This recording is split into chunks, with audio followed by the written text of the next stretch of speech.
asentarse, pueblos que sintieron el peligro de la lucha por la posesión, conduciéndoles a la decisión de buscar los lugares más resguardados para una mejor defensa. Son los tiempos de los castros, aunque no se tiene constancia de su existencia en Aldeadávila. A estos tiempos pertenecen las tumbas excavadas en la roca granítica. Algunas conservan la tapa del sepulcro y el verraco hallado en el camino de Masueco. Los betones fueron sus hacedores, pueblo que dominó la margen sur del Duero, llegando hasta Sierra Morena. Fueron especialmente ganaderos, dejándonos indicios de su práctica en los hincones, grandes piezas monolíticas y en la propia idiosincrasia ganadera de la zona. Los betones únicamente fueron sometidos por los romanos, quienes entraron por Levante, doblegando cuantos pueblos celtíberos se encontraron en su paso, llegando a conquistar las occidentales tierras lusitanas. Se mantuvieron duras luchas perpetuadas en guerrillas hasta la muerte del cabecilla lusitano, Viriato. Dejaron diversas obras de ingeniería en toda la península. Ningún vestigio interesante ha pervivido en el término, si se tiene constancia de algunos restos en pueblos vecinos, confirmando las teorías de los expertos. Su dominio no fue eterno. En el año 414, los visigodos se adueñaron de Hispania.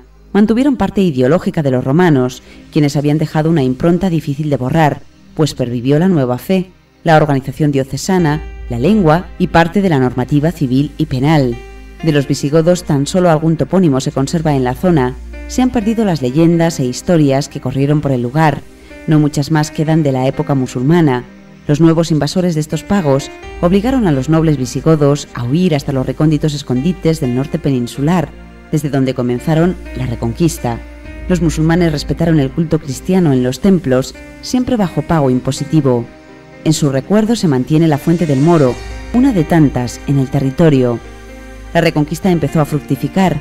Cada vez fueron mayores las incursiones en la parte sur del Duero, contrarrestadas por las raizas musulmanas. Hasta finales del XI, tras la toma de Toledo en el 1085, los reinos cristianos no terminaron de afianzar la línea del Tajo. Señalamos que la zona oeste salmantina no fue altamente sometida por el califato, convirtiéndose en escondite de proscritos al amparo de sus antiguos inquilinos. Por estas fechas medievales deviene la principal repoblación de la zona, siendo Fernando II el promotor de la misma. Años más tarde, estas tierras pasaron a engrosar el señorío de Ledesma. Posteriormente pasaron a ser condado, asimilado desde el XV por el ducado de Alburquerque, como percibimos en los escudos que ennoblecen las calles de la villa. La localidad vive frenética durante los siglos siguientes, entre guerras y avatares, mientras siente gran preocupación por el estado de la iglesia parroquial, a quien dedica gran parte de sus bienes. El topónimo de Aldeadávila pertenece a esta época. Fue el señorío de la familia Dávila, aldea de los Dávila, o lo que es lo mismo, Aldaya, término árabe que significa granja, granja de los Dávila. Por su localización, en las orillas del arroyo del Remolino, se la apodó de la Ribera. Desde el siglo XVI, el pueblo supera holgadamente los 1000 habitantes, que afrontan con valor las nuevas épocas de contiendas acaecidas a partir de la segunda mitad del XVII. Las incursiones portuguesas intentan redibujar las fronteras, arañando terreno a las posesiones hispanas. Esta contienda se perpetuó durante la Guerra de Sucesión al trono de España. Durante el 1700, el convento de la Verde sufrió la fuerza devastadora de las tropas portuguesas e inglesas. Pocos años antes, en 1691, el pueblo de Aldeadávila fue reconocido con el título de villa, otorgado por el rey Carlos II, el Hechizado. De esta forma se convirtió en el único municipio con dicho título hallado en el condado de Ledesma, además de la villa condal. En 1752 el concejo responde a la encuesta planteada por el marqués de la Ensenada, ministro de Economía de Carlos III. En ella se reseña la relación de pobladores, bienes y rentas de la localidad. Gracias a ella sabemos que fueron 1280 habitantes los censados y que el cereal era la producción principal, seguida del vino y el aceite. El siglo XVIII prosiguió en paz, bajo los gobiernos y desgobiernos de la nueva dinastía borbónica, hasta que fue rota por la barbarie y el deshonor que profesaron las tropas napoleónicas en su urdido paso por nuestras tierras, camino de Portugal. Ya no se encontraba entre los aldivadiños, para defenderlos, don Jerónimo Caballero, ministro de Guerra y primer marqués de Caballero, por la gracia de Carlos III. No fueron buenos años para Aldeadávila de la Ribera, que antes del paso dantesco de los franceses vio como en 1803 La Zarza, hasta entonces alquería, se segregó de la villa ribereña. Importante fue el año 1833, cuando tuvo efecto la desamortización de Mendizábal, por la que se requisaron los bienes eclesiales. También en ese mismo año hicieron efectiva la normativa dictada décadas antes por Carlos III, en la que se prohibía la inhumación en el interior de los municipios, incluidos los lugares santos, razón por la que se levantaron los cementerios extramuros. Ya en el siglo XX, un hito histórico ha marcado la vida de Aldeadávila. Sucedió en el año 1963, cuando después de durísimos trabajos con varias muertes, se inauguró la central hidroeléctrica de Las Arribes, motor esencial de nuestra energía.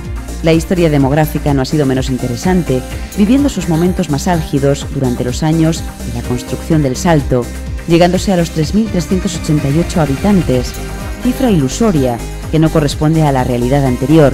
Desde el siglo XII, la población superó ligeramente los 1.000 habitantes, manteniéndose en estos números hasta entrado el siglo XVIII, llegando a tener 1.524 en la última década del siglo.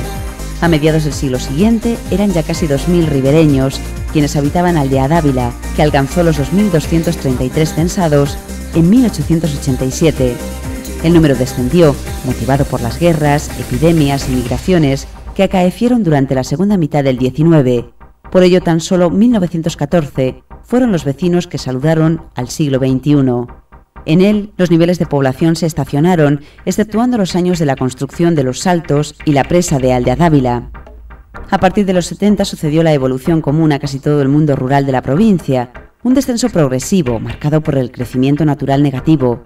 En el año 2005, tan solo 1.245 personas censadas en el municipio, una cifra pobre si comparamos con los años 60, aunque similar a los siglos de la Edad Moderna.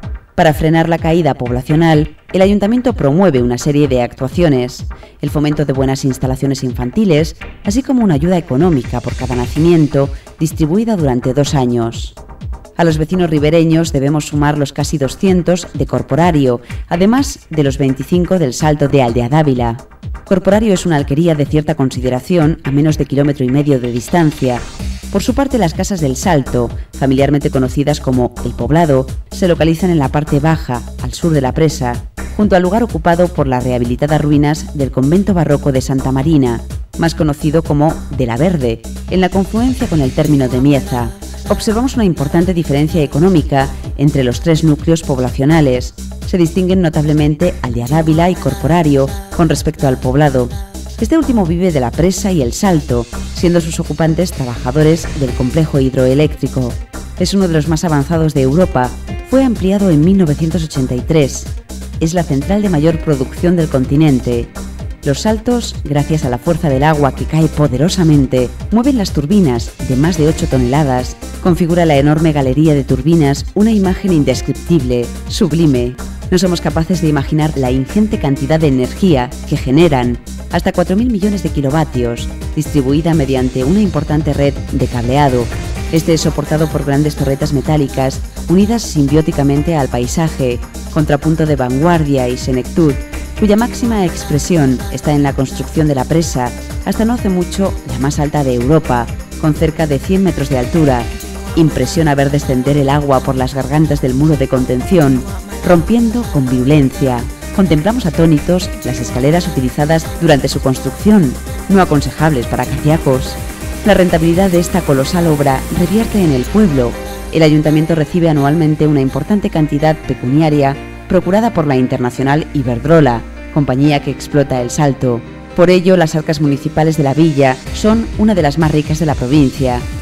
La actividad económica de los moradores de Aldeadávila se centra en los usos agropecuarios, manteniéndose aún varias dependencias tradicionales para el desarrollo de las mismas.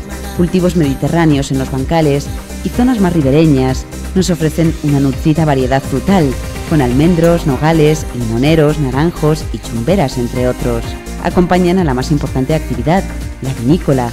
Existen 2 cooperativas que comercializan excelentes caldos, teniendo fama el aguardiente, que aún destilan en sus alambiques. La bodega cooperativa vinícola de San Bartolomé es la más antigua de Las Arribes, fundada en 1955. No hace mucho tiempo se creó la otra cooperativa, Las Arribes del Duero, donde hallamos modernas instalaciones. A su vez, destacamos el aceite de la almazara que el ayuntamiento provino para el pueblo, obtenida a partir de la aceituna de